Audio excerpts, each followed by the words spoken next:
In my last video, I shared a quick and easy way to add ink blending to die cuts. In this video, I share an even quicker way.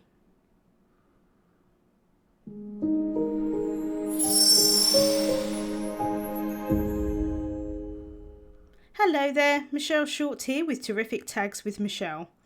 Today I have a tag and card to share with you using the Orange Blossoms die set. So let's get started. This is the beautiful Orange Blossoms die set. I know that it was a favourite amongst the design team and guest designers. It's a really lovely set. You've got different layers of the oranges and the leaves. I'm not actually using the 2 layers of the leaves today or the top piece of the oranges. I'm just using the oranges themselves and then the 1 layer of the leaves. I have cut the oranges from the Warm Sunshine cardstock from the Summer Afternoon Gradient cardstock set, and I'm placing the first lot of the layers onto the stamp wheel sticky mat here. This is just going to keep them in place so that when I do the ink blending on top, they're not going to move too much. They move a little bit, but not too much.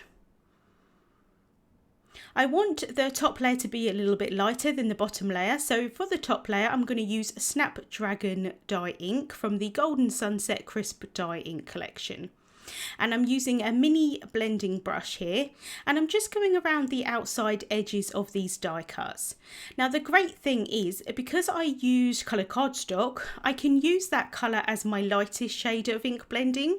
So actually I only need to use 1 shade of the ink, which is really helpful, and it just speeds up ink blending even quicker than what I did in my last video. So I absolutely love using colour cardstock for ink blending. I just find it really quick and easy. I can literally just go around the outside edges of the oranges with this ink, and then the inside I'm leaving the cardstock colour, and that is automatically going to bring in my highlight for me. So just adding a little bit onto those highlight pieces. In hindsight, I would have liked them to be a little bit lighter, but never mind, I still think they look okay. So I can just remove those pieces from the sticky mat with some tweezers, and then I can bring in the bottom layers. And what I love about these oranges, they've got some indentations to kind of look a little bit like orange skin, or orange peel I should say. So next I can go in with Marigold. And I really just need to add the ink to the bottom part of these oranges because the top part isn't actually going to show. And as I was doing this, I was adding the ink blending to the top and then realised actually I don't need to because that's going to get covered up. So for the other ones, I just added it towards the bottom. And you can really see those indentations on the die cuts once I've added that ink blending on top. So this one's moving around a little bit, but it's still helpful to use that sticky mat. And then the leaves I did actually cut from white cardstock, although it would still be a lot easier if I cut them from like a light green. I really wanted to use the Green Valley Crisp dye inks. They're one of my favourite green colours. They're quite a vibrant green and I think they work quite well with lots of other colours. And I didn't have a colour of cardstock that would match, so I decided to just go in with the white cardstock, and then I can add the layers of the ink on top. So I'm using the 3 lightest shades of the Green Valley inks. So Firefly, Grassfield and Shadow Creek. And I'm just adding the darkest colour towards the bottom of the leaves. Most of that is going to get covered up by the oranges, but it's still quite nice to have that gradient.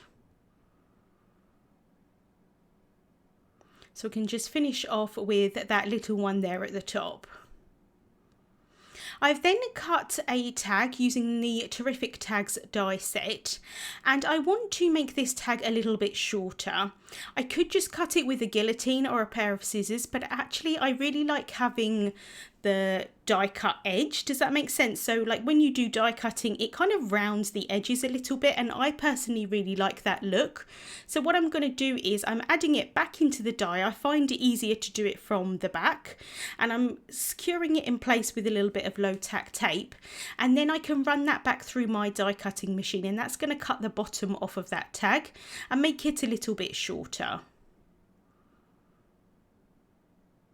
I've then cut one of the hole reinforcers. That's what I like to call them. I'm not sure that they're necessarily called that, but I've cut that from some black cardstock, and that die is from the Labels and Tags 2 die set. Just finishes off that little hole there at the top of the tag.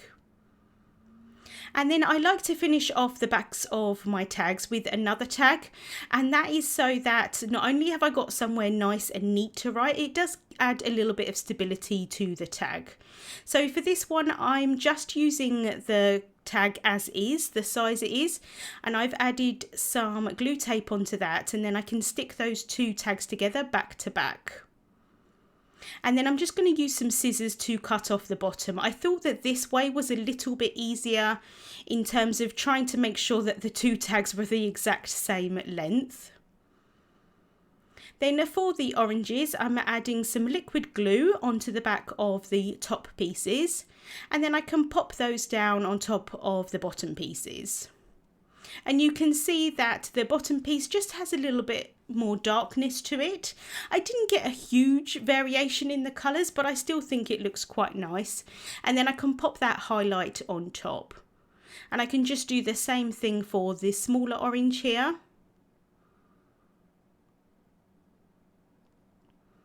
And then I've got the orange that is cut, so I can just add this piece onto that piece that goes on the top, and then I can pop that onto the base layer.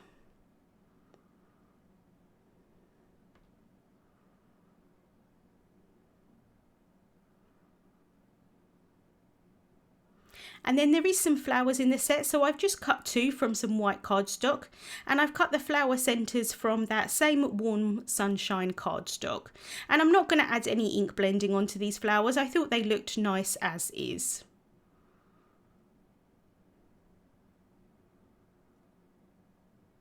So now I can start arranging the oranges onto the tag, and I'm just going to kind of pop them in place to start with before I stick anything down.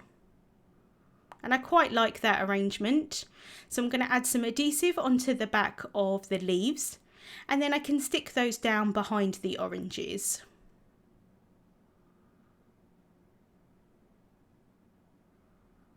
I really love these oranges. I think they're kind of bright and happy, if that makes sense. I think that they would really bring a smile to anyone's face. So we can just finish off with that leaf there at the bottom.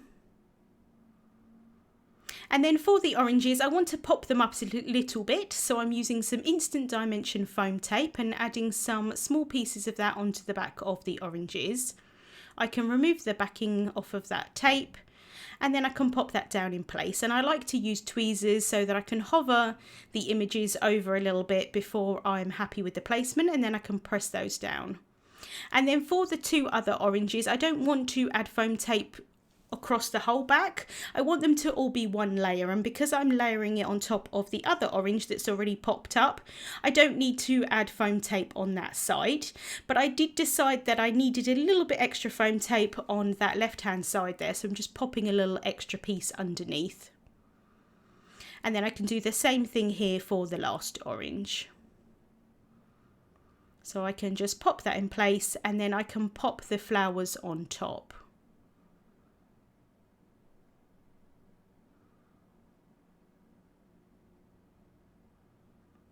Then for the sentiment, I'm taking the sentiment from the Statement Flowers stamp set, and it does say sending sunshine and warm hugs, I think it does, but I only want the sending sunshine part. So I'm taking some satin masking tape and I'm covering up the bottom part of that sentiment. I can ink that up with clear embossing ink. Make sure to remove that tape because it's quite easy to forget about it. And then I can stamp that down onto some black cardstock, and I have prepped that cardstock with an anti-static powder tool.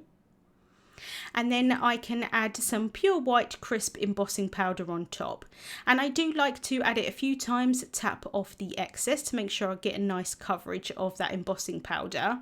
And then if there's any stray embossing powder where I don't want it, I can remove that with a dry brush. I'm then going to heat set the powder until it's completely melted, and I do like to heat set from the front and the back and making sure not to overheat the powder. I've cut that sentiment down into a strip, and I have added some more of the instant dimension foam tape onto the back, and then I can pop that down onto the tag. I've then added some twine through the top of the tag and tied that in a bow to finish off the tag. I think it's really cute as is. I think it's a cute little tag, and again, like I said, I think it would bring lots of sunshine and smiles to someone's face, but I did want to show how I would add it onto a card. So I'm taking the dotted wide washi tape here, and I've cut a piece of that off. I did cut probably a bit too big of a piece, but I can reuse the excess.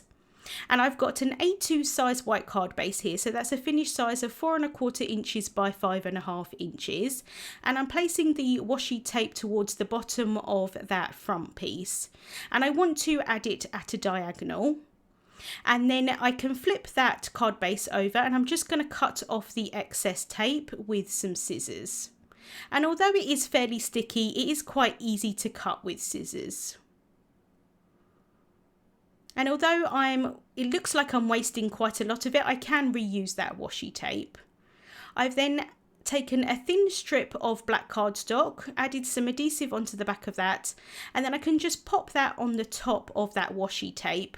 Once the glue has dried, I can cut off the excess pieces at the side, and that just finishes off that washi tape and kind of makes it look a little bit neater, I think. I've then added some instant dimension foam tape onto the back of the tag, and then I can pop that down onto the card. And that is the card finished for today. I really love how it looks with that dotted washi tape at the bottom, and then I can bring in the standalone tag here as well, and I love having the combination of a card and a coordinating tag. I just love those oranges. Like I said, I think they're so bright and happy. Links to the products that I used will be listed in the description bar on YouTube and also on the Altenew blog. Thank you so much for watching, and I hope you have a wonderful day. Hey there, Lydia here. I really do hope that you've just enjoyed the video. If so, please subscribe to the Altenew YouTube channel. Also, turn on the notification bell so you can get your daily dose of crafty techniques and tutorials just like this. Thank you so much for watching. Bye-bye.